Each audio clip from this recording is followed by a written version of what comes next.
how U.S. planes could be susceptible. And one of the things that was mentioned was the sort of the notion, it was a commentary from presumably an expert on the topic, that said, you know, so long as the flight plans are formatted correctly, there really isn't any authentication or validation of those flight plans. And that was really, I think, perhaps the most significant aspect of this. That is, if that is true, then the questions become, could a flight plan, an altered flight plan, be issued to a plane that might, you know, we were talking about this a little bit earlier, you know, a plane's not going to fly without a flight plan. So if you deny them access to the flight plan, they're going to sit there on the ground and wait until they get a flight plan. And I think in the workaround in this case was they actually printed them out and put them, you know, in paper form on the planes, which is, I used to have to write them down listening to the radio from the controller.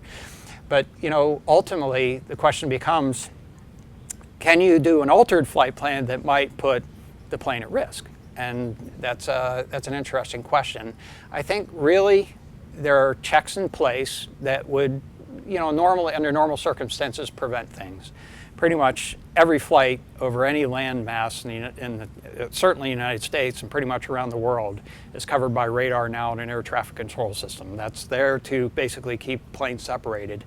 And also to help keep them separated from the ground. Any commercial flight is on an instrument flight plan, which means they have to be under air traffic control at all times. So that would be sort of one of the safety factors involved here. And then ultimately the pilot is still in charge of safety of the flight.